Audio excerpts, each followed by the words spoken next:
3. Adam and Eve learn about the planet. And now, after their formal installation, Adam and Eve became painfully aware of their planetary isolation. Silent were the familiar broadcasts, and absent were all the circuits of extraplanetary communication.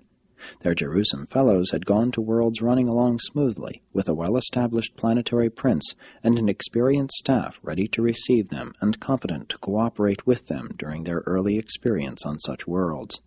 But on Urantia, rebellion had changed everything. Here the planetary prince was very much present, and though shorn of most of his power to work evil, he was still able to make the task of Adam and Eve difficult, and to some extent hazardous. It was a serious and disillusioned son and daughter of Jerusalem who walked that night through the garden under the shining of the full moon, discussing plans for the next day. Thus ended the first day of Adam and Eve on isolated Urantia, the confused planet of the Galligastia betrayal, and they walked and talked far into the night, their first night on Earth, and it was so lonely. Adam's second day on Earth was spent in session with the planetary receivers and the advisory council. From the Melchizedeks and their associates, Adam and Eve learned more about the details of the Galligastia rebellion and the result of that upheaval upon the world's progress. And it was, on the whole, a disheartening story, this long recital of the mismanagement of world affairs. They learned all the facts regarding the utter collapse of the Galligastia scheme for accelerating the process of social evolution. They also arrived at a full realization of the folly of attempting to achieve planetary advancement independently of the divine plan of progression. And thus ended a sad but enlightening day, their second on Urantia. The third day was devoted to an inspection of the garden.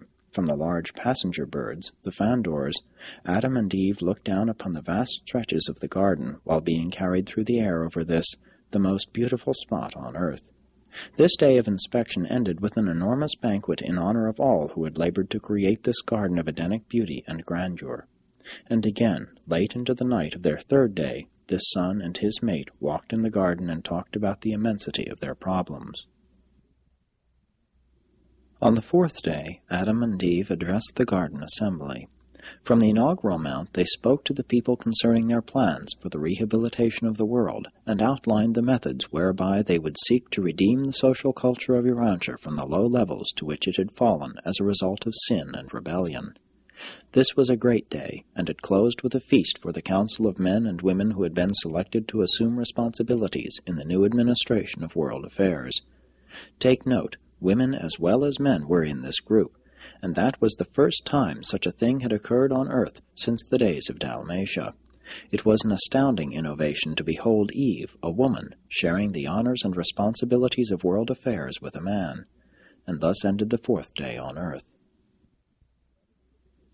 The fifth day was occupied with the organization of the temporary government, the administration which was to function until the Melchizedek receivers should leave Urantia. The sixth day was devoted to an inspection of the numerous types of men and animals.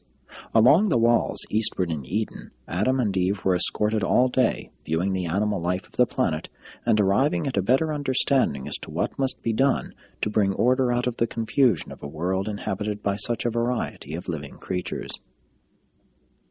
It greatly surprised those who accompanied Adam on this trip to observe how fully he understood the nature and function of the thousands upon thousands of animals shown him.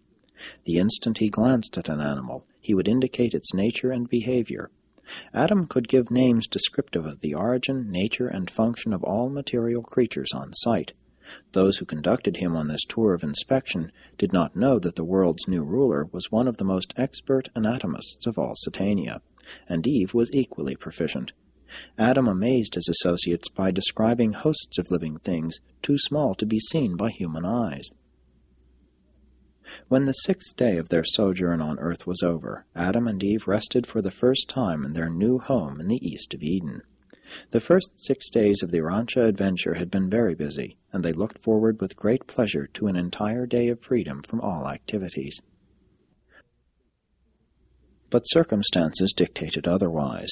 The experience of the day just past, in which Adam had so intelligently and so exhaustively discussed the animal life of Urantia, together with his masterly inaugural address and his charming manner, had so won the hearts and overcome the intellects of the garden dwellers that they were not only wholeheartedly disposed to accept the newly arrived son and daughter of Jerusalem as rulers, but the majority were about ready to fall down and worship them as gods.